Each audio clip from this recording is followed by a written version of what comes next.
Thank you for watching Meatsauce and Monty. I'm Matt Montgomery, and obviously you can see you are not Paul Meatsauce Lambert. You need. I'm lucky. You not need to no be. introduction for people who listen to The Fan, noon to 3, Monday through Friday. The common man, Dan Cole. Thank you for coming. I'm the best of the lousiest and the lousiest of the best. That you are. And you know what? We've worked together at least 13 or 14 times now. Meatsauce out, I understand he's donating brain tissue today, which is going to be really difficult. That's why they needed him out for a week, because they're having trouble locating his brain. Wah, wah. Trouble finding anything. Yeah, boy, I tell you what. Yeah. But it's a pleasure to be standing in for you. Thank you for coming. Sure, my pleasure. Today we got our Vikings recap. We've got our quarterly report. We're hoping that's a bit that you will enjoy. We got Vikings former punter Greg Coleman in the house, sideline reporter with K-Fan. Obviously, looks like he could still punt today. I bet he could. I bumped into him here already, pre-show. I know he that looks you guys, like he could punt today. I know you guys are going to be, I know he likes golf almost as much as you. Maybe more, actually. Maybe more. And then we've also got another bit called Honest Opinion, where I'll kind of throw out some, I wouldn't say they're not taboo subjects. They're not things that are going to get people going. But I want your honest opinion on some issues that could be considered controversial. My issue, speaking of issues, is I lie for a living. But see, on TV, they can see you now. But I'm honest about it. So you know I'm lying ahead of time if I tell you that, so you have to decipher whether it's the truth, the whole truth, or some semblance of the truth. The people sitting at home on their couch will have to decide. All right, let's start off with our Vikings recap.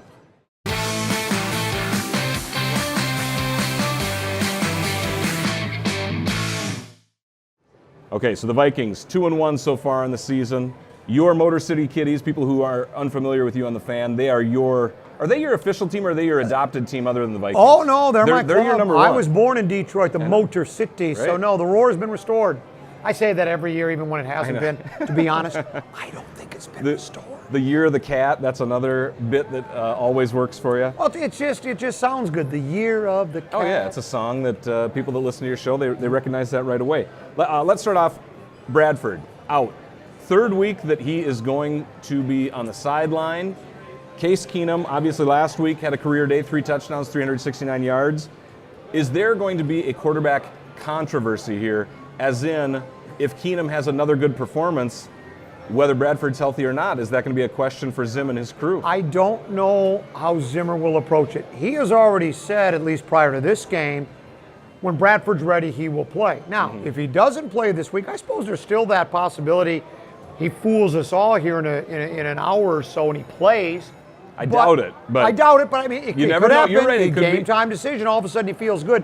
But let's say he doesn't, which we don't expect him to, and Keenum is very good. I mean, a coach does have to think about it, because you go, but the one thing is Bradford wasn't awful. He was very good in that game, so it's not like you're going, boy, do I want to go back to Bradford? But it was one game. Right, but you go, do I want to go back to Bradford when I got a guy coming off 2 really good games? So, I mean, there'd be something to think about. My guess is they stick with Bradford. If Keenum plays as well against the Lions as he did the week before against Tampa Bay, I would start him the third week. I would, but. I would too, and I think that Zimmer, I'm not saying that he'd be a bad poker player, but I feel like he's tipping his hand, because what he said to the press, we're trying to get him ready for Sunday, it's day to day, we're going to get him back as fast as we can. It seems that he is leaning toward Bradford, but that's before Sunday's game. That's before we see what Keenum can do against the Lions. You know, every coach has a different theory. Some people don't think you should lose your job to injury, and I don't know what his philosophy is on that. I think with Bradford, part of it too is it's so early in the year. I don't think, if he's really not really ready to go. I mean, if this was week 17 to get in the playoffs, my guess is Bradford would play. Sure. But because it's not, you let him sit out another week and maybe even 2. But yeah, it'll be interesting to see, and we'll just have to see how well Keenum plays. Other things going on. Rookie running back Dalvin Cook. What's your impression of him? He's number 2 in the league right now in rushing yards, and he's a rookie. How much has the Vikings' game plan changed? You get rid of Peterson, you bring on Latavius Murray. He's obviously not been a factor yet. The Jet is pretty much grounded. It's all about Dalvin. I mean, he came highly regarded, highly touted. I'm always skeptical. I'm skeptical of rookies. He is impressive. Well, yeah, rookies are just any guy in general until you really see it, because it's a big step from. What does every guy tell you? Well, I never realized how fast it was at this level. Because think about it. In college, there were literally thousands and thousands of players. When you get to the pros, it's narrowed down to however many, 53 guys on 30 teams. So it's a lot smaller pool. So everybody is bigger, faster, quicker, better. But he doesn't. He seems to be. Perfect. He seems to be perfect for the pro game. So I'm pretty impressed. I didn't think he would. I'm not saying that I didn't believe he couldn't be a player, but I thought, well, it might take a while. He's following in the footsteps, literally and figuratively, of Peterson. Peterson got off to a quick start coming out of college, and Cook's the same way. Cook is much better in receiving. Oh, absolutely. Yeah, you can keep on the field three for third downfield. Yep. Absolutely. If I were to tell you that the Vikings right now are just as good as the greatest show on turf, the Rams in the early 2000s, listen to this: receiving yards. Stephon Diggs and Adam Thielen rank second and third right now in the league, and this is the first time that a duo on the same team have been in the top three. Can I take your temperature? 2000. No, I just want to make sure that really you're comparing him to the greatest show on turf. Because statistically, in 2000, the St. Louis Rams, Isaac Bruce and Torrey Holt were in the number 2 and number 3 receiving yards. Diggs and Thielen, first to do that since. See? Are you saying that the stats are just stats, or you think that this is? But that's like if a guy hits 2 home runs in his first 2 at bats, and Babe Ruth did the same thing. Are we calling him the next Babe Ruth? Play it out a little longer. It's a great start. And again, I like Thielen and Diggs. I think they have a lot of talent, but they still are playing above my expectations. And I don't know why. I don't know what it is. But when I look at guys, I go, yeah, Diggs looks pretty good, and Thielen looks pretty good. But they are playing like star receivers right now. So. Maybe we will be the greatest show on turf. To me, it's not just that their receiving yards are so high, or that this is the first time that it's happened since the greatest show on turf. It's that the Vikings game plan is including deep throws. This is something that as a fan, you're not accustomed to us throwing the ball deep and taking those chances. And since the days of Long. But then that was still Randy, Chris Carter. But I think it does have, I think most people's theory is the offensive line last year was so inept that they had to do the quick rhythm passes. Right, the short dink and dunk. Otherwise, Bradford was going to get killed back there. And now, even though the offensive line didn't look particularly good in preseason, the first game they were really good. They weren't very good against Pittsburgh. They were solid again last week. So it seems like there is an improvement there. And if you give, we talked about this before. Most of these quarterbacks in the league, if you give these guys time to throw, most of them are pretty good. They're not all the same. They're pros. Yeah, they got there. Yeah, so and that's why I think Keenum, because he was given time to throw, he's won games before in the NFL. So, but yeah, the offense they're playing beyond my expectations. I did not expect them to put up these kind of numbers. We got a few minutes left. Let's start previewing today's game, taking on the Lions. Your team. What would the Lions be without Matt Stafford? I'm sitting here, I'm trying to look at the team. I'm looking Golden Tate, Amir Abdullah, Theo Riddick. It seems like if they didn't have Stafford, he is the highest paid player in the league. Do you think that he deserves that? And what would they be without him? Well, the thing is the next free agent quarterback, a quarterback that's going to become a free agent, that's a real talent, he's going to become the highest paid player. That was just by default. That's just going to keep going. But he's very deserving of his money. Detroit had to have him. And I'll be the first to admit, I wasn't very patient. I watched him play his first few years, and I didn't like what I saw. Sure. He looked like Joey Harrington to me. I thought, we got another Joey Harrington. Harrington was, I think, the 3rd pick overall for the Lions a number of years ago, but he flamed out early. Then with the Falcons, Oregon Duck. Yeah, never lived up to expectations. Stafford has developed. He's got confidence. He's got a great arm. He'll run with it. He's tough. He's rugged. Without him, they'd be doomed. That's why they had to give him the money. I know people think I'm crazy, and this isn't my Honolulu blue blood coursing through my veins. I think he's a top 5 quarterback in the league. Other people say, well, he's maybe top 10. I have him top 5. Yeah. If you ask me who do I want for a game or one season, Brady's to the point where he is aging. But yeah, okay, yeah, you're going to take Brady, and you might even take Roethlisberger and a couple others. But I think Stafford's really good. Pause right there. You say top 5. If I were to tell you, where does he rank in the NFL right now in yards?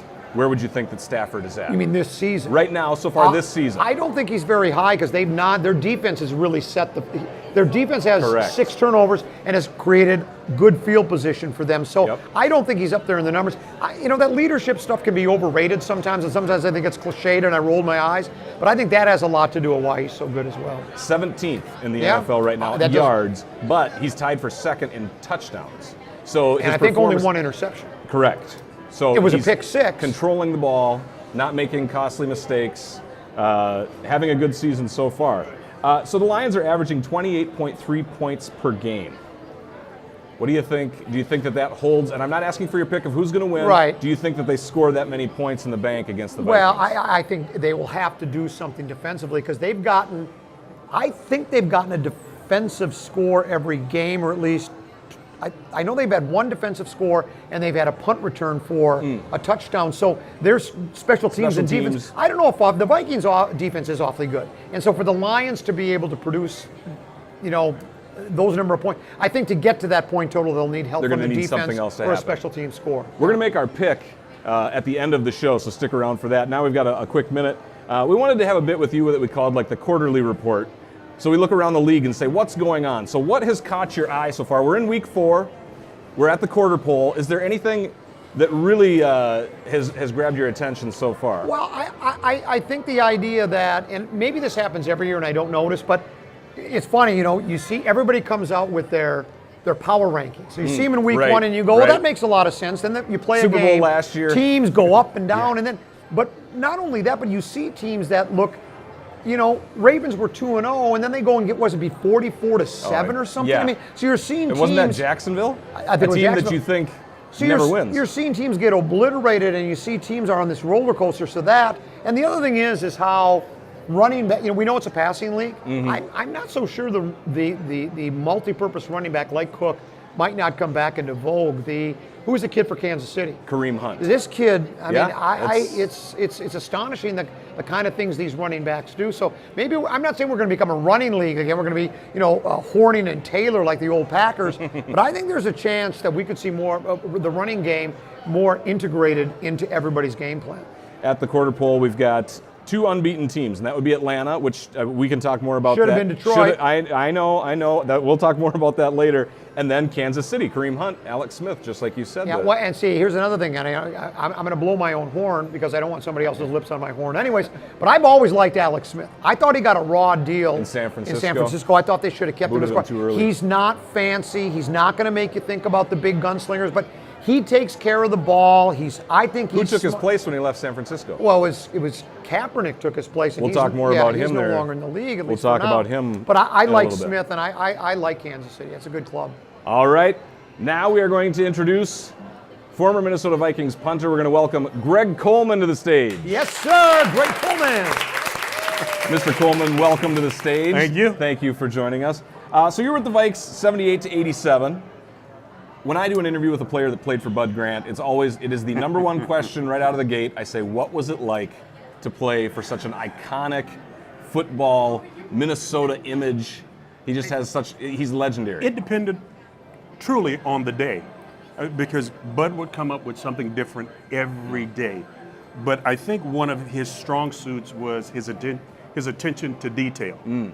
He would never get beat on a timeout, a clock, or those kind of management issues. Now, we might get beat on the field, might get the crap beat out of us, but in terms of preparation and attention to detail, unbelievable. Yeah. Unbelievable. That's what you hear from everybody. Almost everybody says the same thing. Yeah, and he was a guy that, I'm not going to say he made fun practice, but people don't realize that Bud was not a practice player as a player. So he had a lot of empathy for guys. That's why we had the short practices. I mean, during the winter, we didn't have a facility, so we would, and most people won't believe this about a National Football League team, we would get on a bus and ride around the Twin Cities to find a park that didn't have a whole lot of snow. The rookies would get out and brush the snow off of the field. No way. That's where we had practice. Think about it. I kid you not. You'd never see that. No, that would not. Well, look at what's happening in Egan, the facility that's going up there.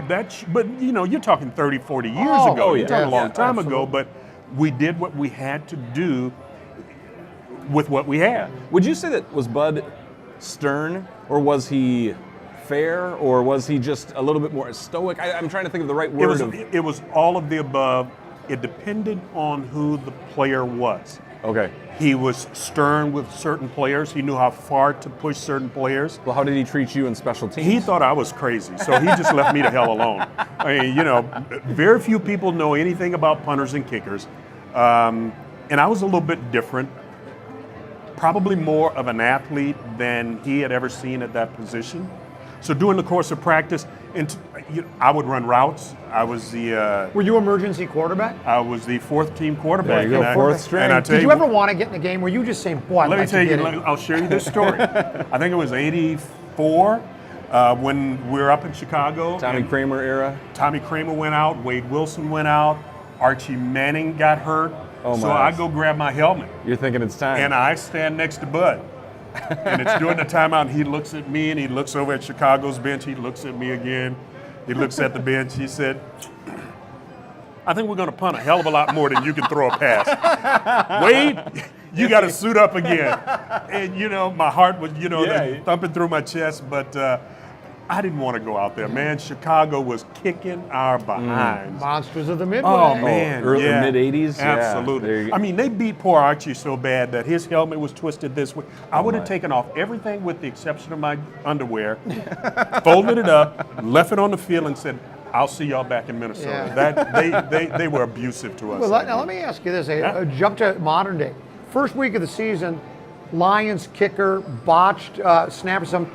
He gets his knee blown out. Yeah. Do you feel empathy when you see that happen to a fellow puncher? You go, Absolutely, oh, man. because it's a small fraternity. Right. And you're one of 32 guys in the entire world that do what you do for that particular day. Mm-hmm. The odds of that happening, it's incredible. We have an association called Punters United. You know, a lot of former punters. Ray Guy's the godfather. We had when Ray went in a couple of years ago, we had about 22 kickers and punters. Well, punters, basically. We went to Canton. We all had, Hall of Fame shirts made with the number 8, and I was good with that because everybody thought that I wore number 8, so it was for you.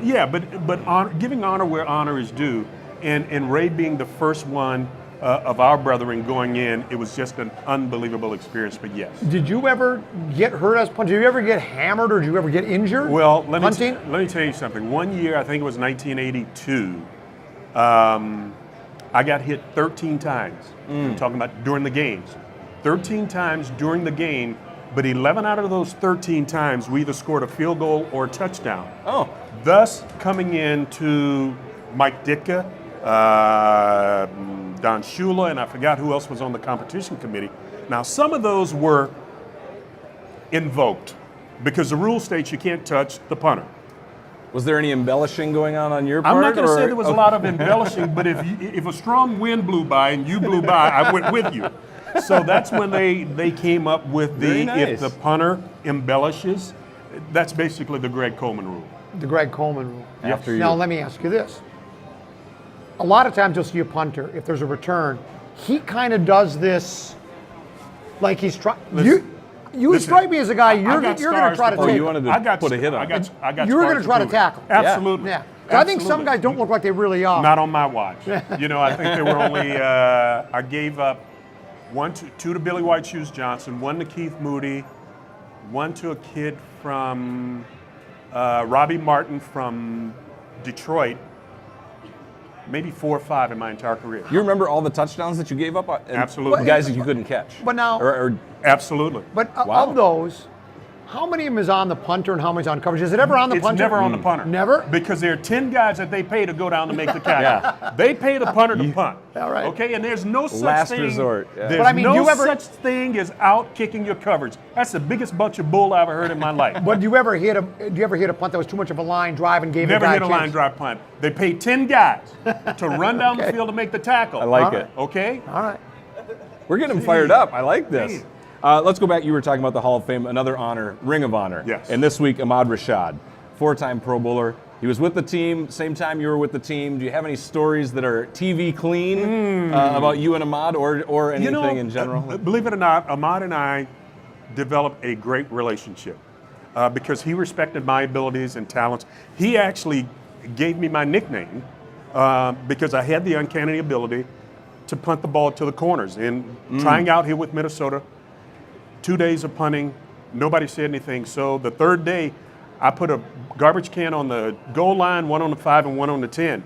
Took a bag of balls, went back to the 50. I think out of 10 balls, I put 5, one in the goal line, 2 on the 5, and 1 in the 10. And Ahmad looked at me and he said, boy, you got to have some touch to do that. And thus gave me the nickname of Touch Colton. Touch Colton. Yeah, but Ahmad was never a practice player. Okay. Doesn't sound like a lot of these guys are practice they say players. for the game. Yeah, but I was a trackster, so I loved to run. So I would run. I ran more patterns than Ahmad Rashad did during the course of practice. When did you know you wanted to become a punter? Were you real small first? I was in 8 football? years old. 8 years old. Really? And you knew you wanted to be a punter then? Yeah, because I was not very, very big, not Right. very fast. But you said you ran track, so I did, but I didn't at that time when I was 8 years old. But Sure. didn't want anybody abusing me. Hated the sight of blood. Nobody wanted to punt. Everybody wanted to be I still a hate the wide sight of blood. receiver. Everybody wanted to be a quarterback, a running back, wide receiver, Yeah. all those things. And the big kids get put on the line Absolutely. when they're 8 years old. I was so- a punter, so I punted for both teams. So, and if they didn't let me punt, I would take my ball and I went home. I had the best football, but I knew at that point it was something that very few people wanted to do. And I figured that if I could master that craft, I could do something that few others could do. And on to junior high school, college, fortunate to get a scholarship to Florida A&M. And And you're on the teams of rest. the gals like you too, because you're playing for the football team. absolutely. Punter. And I didn't get hurt. And That's you didn't right. get hurt. That's it. Well, now, what would you recommend? I mean, because I say that all the time. How many times do you hear somebody say this to you? Boy, I wish I'd have known then what I know now. I'd go be a punter. I'd Yeah. go in my backyard Sure. and kick. But it's not just as easy as kick, but that's how you get better, right? You can Practice. take the greatest athletes in the world, but they don't have the ability to punt the ball. Yeah, anybody can do it in practice, but under pressure, when your butt is on the goal line, you got a 10-man rush, and you need a punt to get your team out of the hole. That's when the shim hits the fan. That's when you know what you're made of, and the ability to do it over and over at the most opportune time. That's Is there a tip though you would give a wannabe would-be punter? Is there anything? Practice. Just practice. practice. But know what you're practicing, because you can practice for so long. It's just like golf. Golf. Common. Yeah, if you're doing you the can wrong practice, thing. that shoulder here versus here, and you practice that thing over and over, and all you're doing is reinforcing bad habits. Right. But get somebody, watch some film. Marquette King called me years ago, sent me some film. I'm talking about the punter from the Raiders. Showed me some film. His ability was already there. There were only a few things that I did to tweak him, to remind him of. The kid is unbelievable. But the most important thing, you got to want to be a punter. You just can't come out and say, because I'm a great athlete, I'm going to do this. You got to want to do it. So playing days, and now you see the game from a different lens. You're with K-Fan. You're the sideline analyst. No. I'm the sideline correspondent. Correspondent. It's a big difference between Okay. an analyst and a correspondent. Yeah. How much has the game changed for your Oh, playing man, days to now? It's faster. It's bigger. Everything is monitored and timed and documented. Everything from practice to what you eat, everything. I mean, it's just an unbelievable business. I saw the game of football leave a game and evolve into a multi-billion-dollar Yeah. business. Unbelievable. But I still enjoy it. You used to go to high schools, shovel off the field so That you guys doesn't could go out and happen play, anymore. and now it's their diet, what they're Absolutely. running. I Hey, mean, listen, we had yeah. Augie's truck to come out to Winter Park. Augie's? Yeah. Oh, wow. Now I love Augie. Chef Gigi is preparing meals. Right, And, yes, yeah. breakfast, lunch, dinner, whatever the Augie guys want. Sloppy Joe and a bag of Absolutely, man. Fritos or anything But better? my wife would fix my lunch, so I was one of the And fortunate then ones. my wife rattles the pots There- and pans, yeah, and I brown bag it every day. Absolutely. Nothing better. So I looked at your career, the Met, the Dome, and now you get to see you're at US Bank Well, you Stadium. forgot about the bank over Yeah, at the university. TCF, the Yeah. other one there. Absolutely. But I am so excited about what this stadium looks like. It's the greatest fan experience that I've seen in the National Football League. And I've been to all of the stadiums, including Jerry's World down in Yeah, Dallas. yeah. Can't wait to get to Atlanta, but I really love our stadium. And man, Super Bowl 52, There you go. what's not to love? One last question on punting, and in particular at US Bank. when those doors are open, will that affect it? No, not No, really. not They really? claim that it No, doesn't. okay. That's why I've heard that. There's a little breeze that gives you But some it's not fresh enough air. that would No, change, okay. no, not at all. Just like the fans in the dome. People think. Oh yeah, you turn it on one end, and No. yeah, sure. It's an urban legend. Absolutely. All right, Greg Coleman, thank you so much for taking the time to My join pleasure. us today. We'll play golf soon, you and me. Let's get it done. Next week. A special thanks to Mystic Lake for inviting Greg Coleman to be here with us this week. Absolutely. And speaking of Mystic Lake, you can come here on Sunday morning, 7 o'clock, all the way to 15 minutes before kickoff. Make your picks. The top 20 players for each week will win free slot play. It's a progressive jackpot. End of the year, oh, you got your chips right there. End of the year, $5,000. And when you come here to make those picks, you get a complimentary ride to US Bank Stadium. This Sunday, we got it in here. We'll talk about it on our YouTube show. It's going to be kind of packed in downtown Minneapolis. Come here, take the free ride, take the bus on Mystic. I like it. All right, we're going to make our picks here in just a minute, but Okay. this is a special segment I like to call Honest Opinion.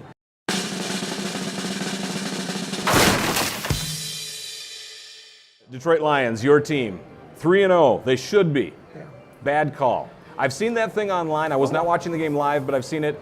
The VP of the league has stepped forward and said that was the right call. Yeah, it wasn't a bad call. Some You don't people think it was a bad call? Well, no. The bad call, because that's the rule, so it wasn't a bad Sure. call. The bad call, if you wanted to say, by the referee blowing the call by calling it a touchdown, that stopped the clock. They reviewed it, 8 found out it seconds, did. Had yep. they got the call right and said it's a complete pass, but he's down at the half-yard line, they would have had 8 seconds. I'm still not sure it would have been enough, but 8 seconds to line up, it would have been 4th down. They would have had. They could have Had to go. spiked. Right. They had to play, but they may have had a chance to run off another play. That's the only thing you can say was, well, that Maybe. runoff Maybe. rule, if that's Right. not in effect, the Lions may have had one more play. See, I saw enough still images. I'm not sure that Tate's knee was down. You know how he was kind of sprawl. It's like he was springboarding Yeah. forward, and from the side image of the goal line, it looked like it. And that's what I'm saying. I think it was a bad call because the whole thing with review is it has to be indisputable evidence. Well, you could, And yeah. when you see pictures from certain angles that make it look like It it's did- still no, questionable it- if I his knee thought was so. even touching the turf. And especially when they say, if there has to be, it was originally ruled a touchdown. So Yes, that's right. why. So to reverse it, you it could has to make be that indisputable. You could make that argument, And I did. And I think I won that and argument. you did it very effectively. Thank you. It's time for us to make our weekly predictions.